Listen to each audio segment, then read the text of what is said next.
Eu me interessei pelos discursos dos meus colegas petistas. Imaginava encontrar neles algum tipo de repercussão da fala da presidente. Afinal de contas, era presidente da República, do seu partido, que vem ao Congresso para ler a mensagem. Um discurso há muito tempo aguardado. Pois bem, nenhum deles se referiu à presidente da República. Isso aconteceu 1 hora depois da vinda dela ao Senado, ao Congresso. Nenhum mísero comentário, nenhuma mísera nota de rodapé ao discurso da presidente. Ignoraram solenemente a mensagem da presidente da República à nação.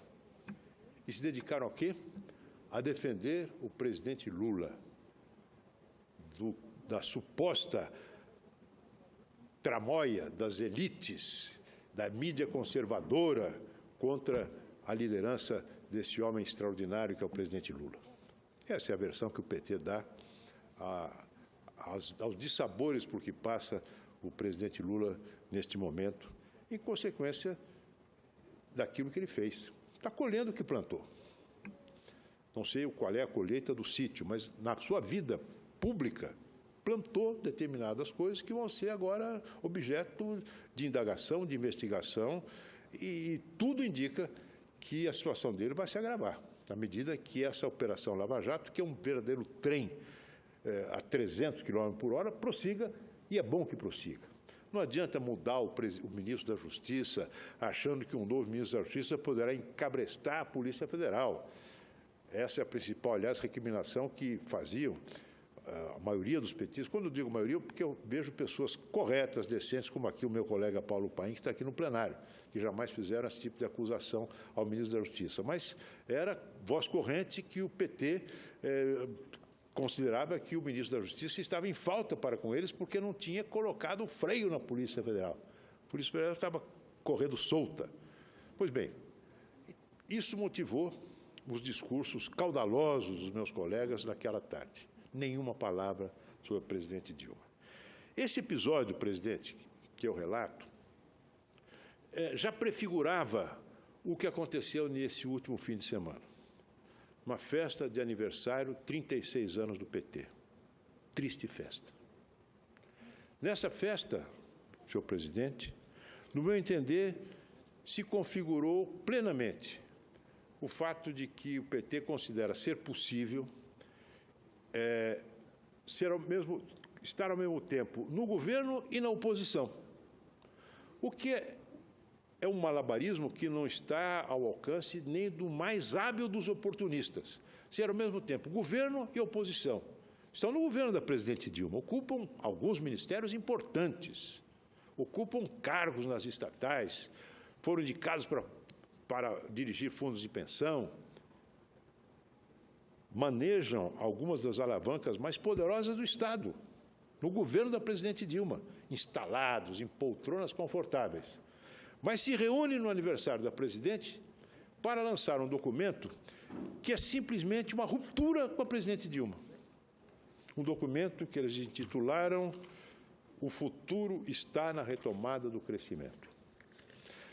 A leitura desse documento demonstra com toda clareza que o PT não apoiará nenhum tipo de reforma entre aquelas que a presidente Dilma diz que proporá e algumas que são efetivamente importantes para que o Brasil saia desta crise e entre num novo ciclo de crescimento sustentável. É como se o governo da presidente Dilma não tivesse pai nem mãe. Não é de ninguém. É um governo que está solto no ar. Não é do PT, não é da oposição, obviamente. De quem é? Não é de ninguém. Porque o PT, que é o partido dela, se afastou dela. Como quem diz, não tenho nada a ver com isso. Lança um programa de emergência depois de estar 14 anos no poder. Um programa de emergência é de se esperar que seja lançado por alguém da oposição, diante da necessidade do enfrentamento da crise, você ter uma série de medidas que a oposição propõe ao governo, às outras forças de oposição, como forma de romper uma situação e abrir o caminho para uma regeneração do quadro político e econômico. Agora, depois de 14 anos no governo, um partido lança um programa de emergência. E esse programa de emergência é simplesmente a repetição de todas aquelas propostas que, algumas delas tendo sido praticadas pelos governos Lula e Dilma, foram as responsáveis pela situação catastrófica que nós estamos vivendo hoje no nosso país. Inflação alta, uma dívida pública que não para de crescer, desemprego crescente e mais, senhor presidente, uma situação de degeneração institucional, da qual o Petrolão é o exemplo mais nauseabundo. Esta é a situação. O que o PT propõe é uma verdadeira coleção de sandices, a começar pela maior delas, que é utilizar reservas internacionais para aplicar em investimentos ou em gastos correntes. Isso é uma loucura.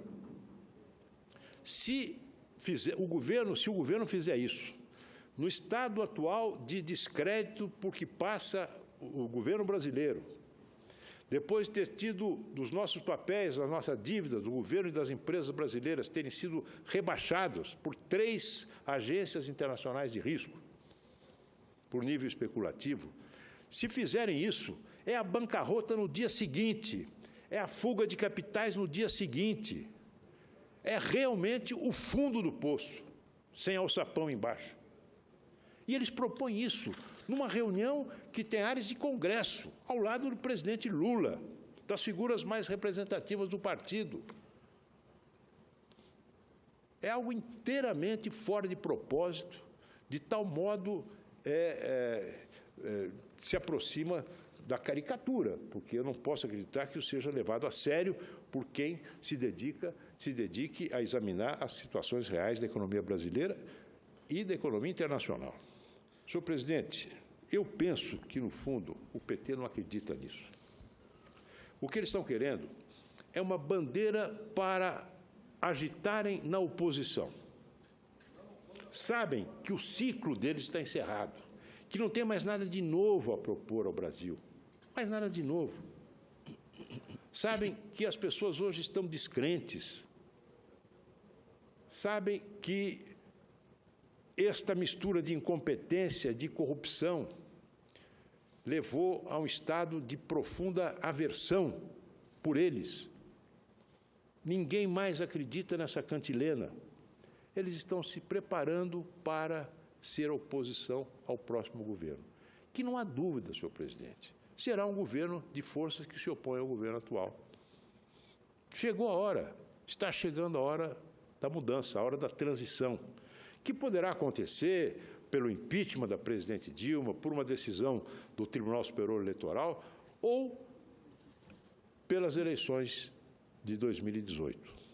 O difícil é saber como é que nós vamos aguentar até 2018. O difícil é isso.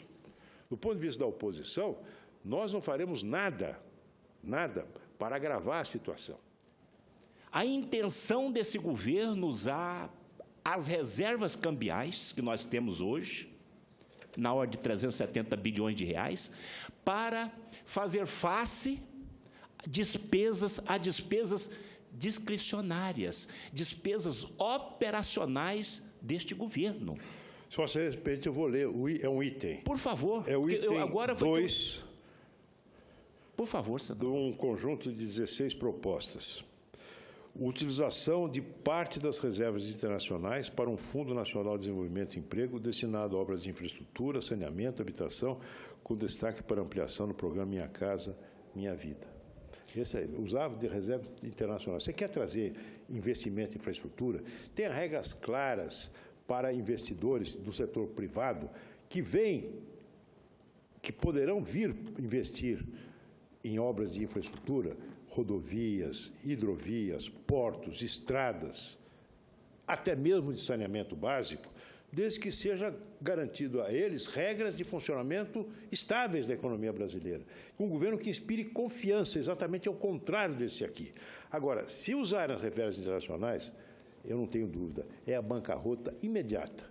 Mas eu acho que o PT nem acredita nisso não, viu? Isso é conversa mole para boi dormir. Isso é uma ladainha para entreter uma clientela cada vez mais diminuta dos chamados movimentos sociais, muitos deles pagos com dinheiro público, e que hoje é, digamos assim, uma espécie de reserva de caça desse partido em decadência que é o PT.